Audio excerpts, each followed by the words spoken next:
The delegation of Azerbaijan, along with some other countries whose doors are unfortunately closed for refugees, want to help them financially.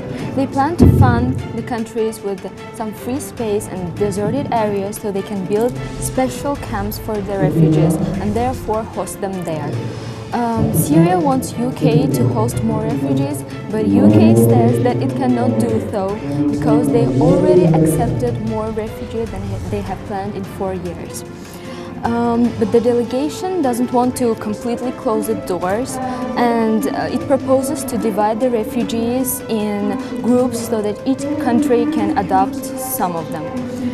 The delegation of Germany agrees with the UK but also has its own proposal, which suggests that the developed countries like UK and Germany itself would send specialists to the undeveloped countries, that the specialists will conduct trainings to be held in the hosting countries' languages. And it also declares that refugees' rights should not be violated, but they should be held under pressure, so that after their home country is a safe zone, they would willingly return back to it.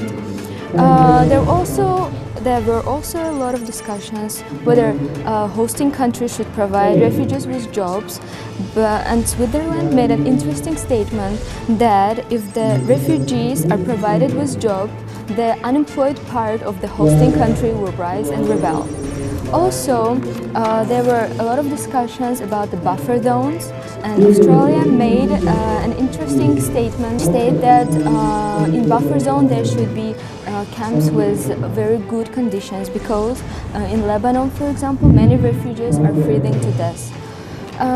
Some countries are keeping silent, others are forming coalitions. Let's wait and see, let's wait for the resolutions and see what are the solutions. Could you please tell us more about your proposal concerning the buffer zone? Buffer zones are not simple camps. They're more likely mini villages that have small projects of working, economical projects. For example, they have schools, they have small clinics. They're more sophisticated than the refugee camps, and they can be upgraded and developed. That's the difference. Buffer zones, you have one nation working to get the area better. Camps usually stay on one level, and this is the difference between buffer zone and a normal camp. And where do you want to form these buffer zones? Basically, for example, Turkey has the idea to make it on northern part of Syria, which we are actually not accepting.